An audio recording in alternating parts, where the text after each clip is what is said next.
府呢個計劃，我想知道政府有乜嘢社區活動。你哋可以根據公開資料守則向政府查詢同索取有關資料。各部門嘅公開資料主任會根據守則盡快回應。想知多啲，你哋都攞返本睇下啦。公開資料守則助你索取政府資料。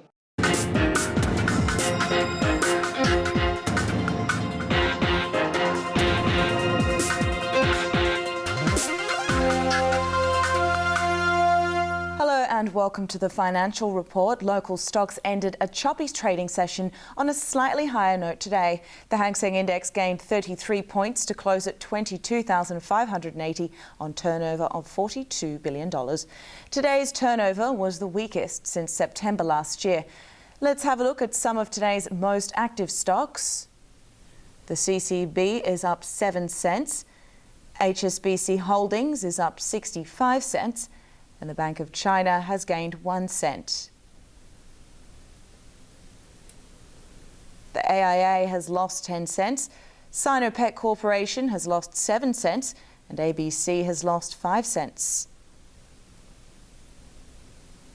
Hong Kong dollar exchange rates, 7.76 to the US dollar, 12.04 to the sterling, 7.92 to 100 Japanese yen, 10.15 to the euro, and 100 Hong Kong dollars is 79 RMB. The London FTSE has lost 1 point. The London gold is bidding at 1,471 US dollars an ounce, and the asking price is 1,472 US dollars an ounce. The Frankfurt DAX is up 19 points, and in Paris the CAC is trading 25 points higher. That's Monday's financial report. Join us for the main news after the break.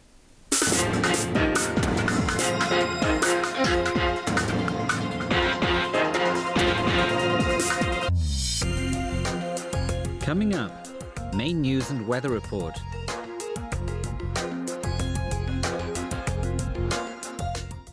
The dream of every kung fu fighter in the country is about to come true. The honor of their lifetime. That is, if they become the best of the best.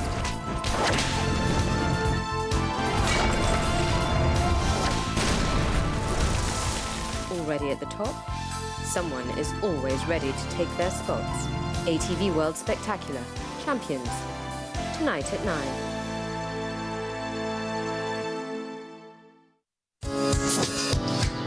International affairs that concern all of us. Comprehensive research and thorough reports on the most pressing issues. Let's focus on the events that truly matter. Check in current news in focus. Tuesday night at 8. Scream if you will. Run if you can. This is a game for survivors. Be at peace, child. This is your new home now. Only fear will get the players to the end. Mama here goes first. ATV World Spectacular. Backwards. Wednesday night at 9. What happens out there is real. Get the latest European news and current affairs. Whatever happens, when it happens, you're always the first to know. Check in current news. European Journal, tonight at 8.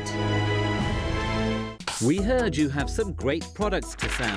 How about making ATV's 2013 Add Easy package your one-stop solution? Our promotion reaches as far as the Pearl River Delta region and southern China, and our prices start at just $68,000. Call 3168-2232 or our mainland hotline now.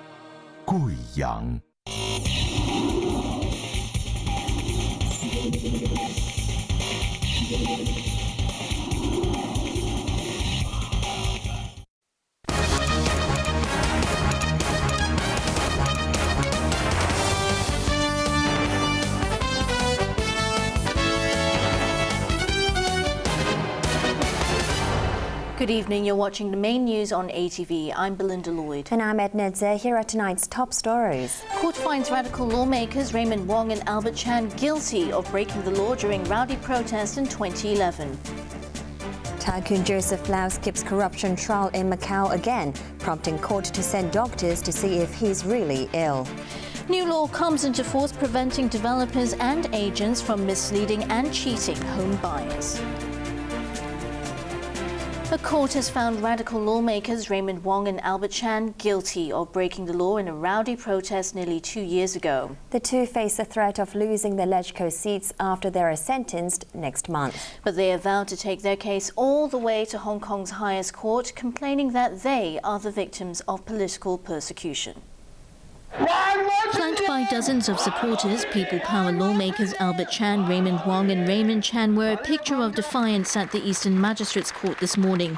The three lawmakers and Wong's assistant Chow Sun-kyu were there for the verdict, charged with 5 counts of breaching the public order ordinance, including unlawful assembly, as well as organising and taking part in an unauthorised demonstration. The charges stem from this protest on the 1st of July 2011, when hundreds of demonstrators paralysed the roads of Central for several hours. They were protesting against government plans to scrap LegCo by-elections and tried to march to Government House to get their message across.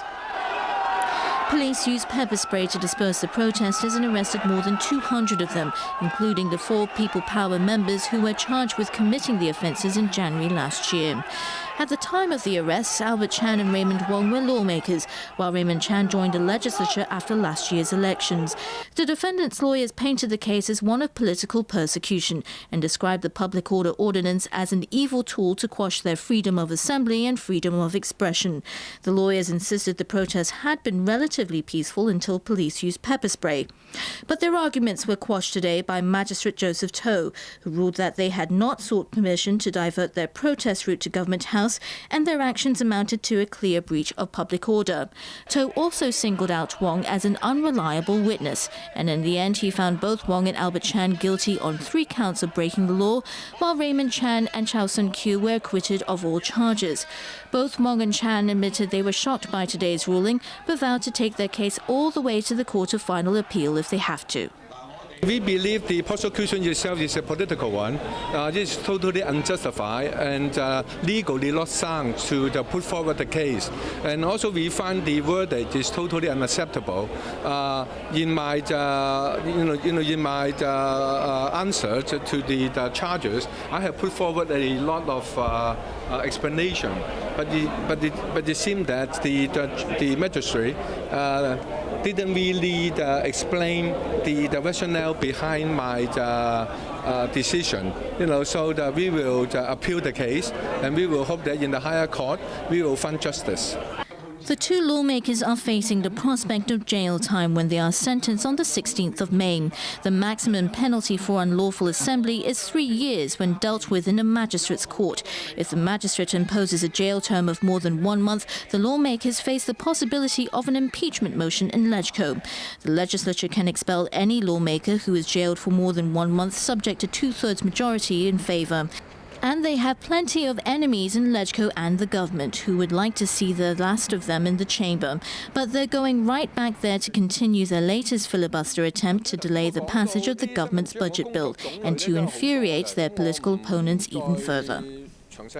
The corruption trial of Hong Kong tycoon Joseph Lau has been postponed until June after he failed to appear in Macau court again today, citing illness. But this time the court is sending Macau doctors to Hong Kong to see if the billionaire is really ill. Tycoon Stephen Low struggled past the media mob with his bodyguards in tow as he left the court in Macau this morning. He refused to say anything. Low and another tycoon, Chinese Estates Group Chairman Joseph Lau, have been accused of offering $20 million in bribes to disgraced former Macau Public Works Secretary Ao Man Leung to secure land to build La Scala, a luxury residential project near the airport. Lau was a no-show at Macau's Court of First Instance today, the second time he's done this since January. The first hearing had to be postponed last September after the judge fell ill. Lau's lawyer submitted a doctor's certificate and asked for the trial to be postponed, claiming the tycoon was suffering from a diabetes-related illness, the same excuse he gave in January. Deputy Prosecutor General Paolo Chan wasn't buying any of it today, saying he found it unacceptable and arguing that many people suffer from diabetes but are still active. He also noted that medical certificate does not indicate when Lau will recover to attend the hearing. Chan suggested the billionaire go to a public hospital for medical checkups or Macau doctors be sent to Hong Kong to see whether he is really ill. Judge Mario Sylvester allowed Lau's request to be excused, but said he would send Macau doctors to Hong Kong to assess his health condition. The case has been adjourned until the 17th of June. Both Lau and Lo have denied giving bribes to Au, but the Macau government invalidated the land transaction last August after the Court of Final Appeal found Au guilty of accepting bribes from the two tycoons. Tycoon and English football club owner Carson Yeung has pleaded not guilty to money laundering charges at the district court. His lawyers are trying yet again to get the case postponed indefinitely, arguing that he won't get a fair hearing. ATV's Bo Leung has more. Carson Yeung appeared at the district court this morning and pleaded not guilty to 5 counts of money laundering involving more than $720 million. On the first day of Yeung's trial, the property tycoon's lawyers set about trying to get the case thrown out. They made a fresh bid to stop the trial with a permanent stay application. Yeung's lawyers said there was nothing suspicious about the 52-year-old's rise from rags to riches, and his billions came from lawful and legitimate stock trading. They noted that Yeung faced charges dating back as far as 2001, but he was only arrested a couple of years ago. They claimed that financial documents, which could have been useful in his defense, had been lost over time, making a fair trial impossible for him. The defense is expected to take up to 2 days to argue its case for stopping the trial and is hoping the judge will be able to reach a decision by Friday. The trial was supposed to start in November last year, but Yeung's defense team was granted more time to gather evidence. The 52-year-old former hairdresser has also made several unsuccessful attempts to postpone the case or have the charges struck out. Last month, his application to move the trial to the High Court was rejected after the prosecution argued it was just a delaying tactic. Yeung was arrested in June 2011 and accused of laundering more than $720 million in criminal proceeds between 2001 and 2007, using 5 bank accounts, 2 of which were in his father's name.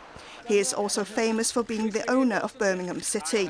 He took over the second-tier English football club in 2009. Bo Leung, ATV News. A new law governing the sale of new residential flats came into force today, aimed at preventing misleading and dishonest marketing tactics, such as inflating home sizes.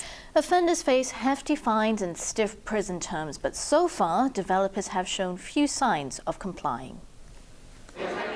They opposed it right until the end, but developers will now be forced to comply with the new law aimed at stopping unscrupulous sales tactics and misleading marketing when selling new homes. For years, developers have got away with inflating flat sizes by including common areas such as lift lobbies and clubhouses when calculating the total gross floor area of residential